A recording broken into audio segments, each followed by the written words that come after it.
নমস্কাৰ বন্ধুসকল, মই জিষ্ণুকে আপোনালোকক নলেজ আৰ চেনেললৈ স্বাগতম জনাইছোঁ। বহুদিনত তিনচুকীয়াৰ লটাৰী খেলৰ লগত জড়িত ভিডিঅ' মই আপোনালোকৰ কাৰণে আনিব পাৰে, তাৰ বাবে আপোনালোকে বেয়া নাপাব।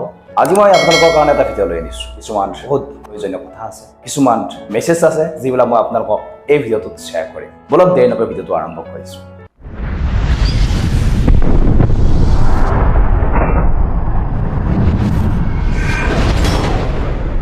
এই খেলখনৰ লগত জড়িত মাষ্টাৰ মাইণ্ড ভাস্কৰনাথক বৰ্তমানলৈ ধৰিব পৰা নাই, কিন্তু ইয়াৰ লগত জড়িত বহুকেইজনক বৰ্তমান এৰেষ্ট কৰিছে। 10জনতকৈ অধিক ব্যক্তিক অৰ্থাৎ অপৰাধীক আটক কৰিবলৈ সক্ষম হৈছে। পুলিচে জনোৱা অনুসৰি যোৱা 18 তাৰিখত যিখন খেল হৈছিলে, সেই খেলখন গুৱাহাটী অনুষ্ঠিত কৰা বুলি কৈছে। হয়তো পুলিচৰ সংবাদমেলত কোৱাত হয়তো ভুল হ'ব পাৰে, তাৰিখটো তেওঁ 17 তাৰিখত 18 তাৰিখত কৈ দিলে। যি কি নহওক, তেওঁলোকে খেলখন গুৱাহাটী অনুষ্ঠিত কৰা বুলি কৈছে আৰু তেওঁলোকে তাত হুইল যিটো নেকি খেলত ইউজ কৰে সেইটো ব্যৱহাৰ কৰা বুলি কৈছে।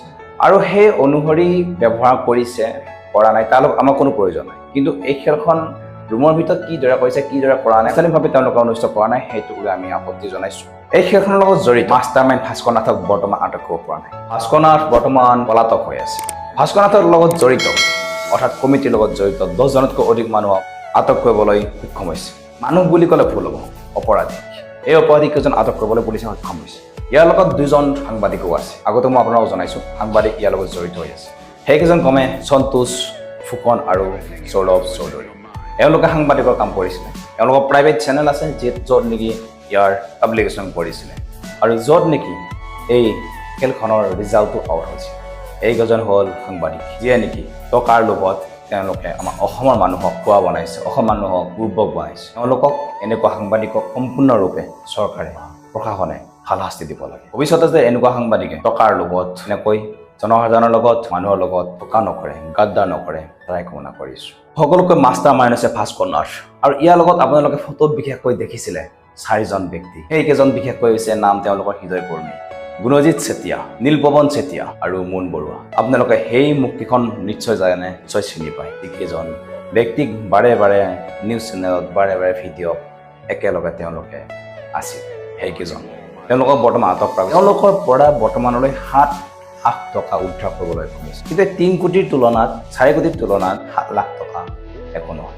মেইন মাষ্টাৰ মাইণ্ড ভাস্কৰনাথৰ লগত বহুখিনি টকা থকা বুলি জনা গৈছে। প্ৰশাসনে বৰ্তমানলৈ বহুকেইখন গাড়ী উদ্ধাৰ কৰিবলৈ সক্ষম হৈছে, বহুকেইখন বাইক উদ্ধাৰ কৰিবলৈ সক্ষম হৈছে, আৰু সকলোবিলাক টকা ভাস্কৰনাথৰ লগত থকা বুলি পুলিচ প্ৰশাসনে জনাইছে। ভাস্কৰনাথক এৰেষ্ট কৰাৰ পিছত খেলখন হয় নহয় সেইটো ডিচিশ্যন পুলিচ প্ৰশাসনৰ হ'ব।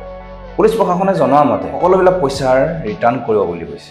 মোৰ হিচাপত এই খেলখনৰ সকলোবিলাক পইচা ৰিটাৰ্ণ কৰাটো অসম্ভৱ, কিয়নো বহুকেইজন এজেণ্ট আছিলে, বহুকেইজন বিক্ৰেতা আছিলে, টিকেট বিক্ৰেতা অনলাইন বিক্ৰী কৰিছিলে। সকলোবিলাক পইচা কিমান মানুহক, প্ৰায় 1.5 লাখ মানুহক কেনেকৈ ৰিটাৰ্ণ কৰিব, ডাঙৰ প্ৰশ্ন। যিবিলাক গাড়ী উদ্ধাৰ কৰা হৈছে আৰু ভাস্কৰনাথক মাষ্টাৰ মাইণ্ডক এৰেষ্ট কৰাৰ পিছত খেলখন পুনৰ এবাৰ প্ৰশাসনৰ আণ্ডাৰত চলালে ভাল হ'ব, তাই কামনা কৰিছোঁ। আৰু সন্দেহ হৈছে যিবিলাক গাড়ী আনিছিলে ডিলাৰৰ লগত এইকেইজন ব্যক্তিও জড়িত হৈ থকা নাইতো, এইটো এটা প্ৰশ্ন হয়।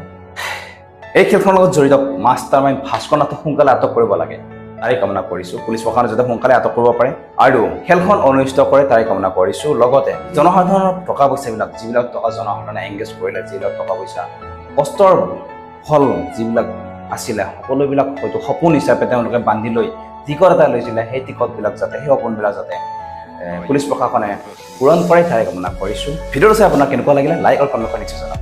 মোৰ চেনেলটো যে প্ৰথম আহিছিলে ছাবস্ক্ৰাইব কৰিবলৈ একেবাৰে নাপাহৰিব। পুনৰ নতুন টপিকৰ লগ পোৱাৰ আশাৰে ধন্যবাদ। নিশ্চয় আহিব।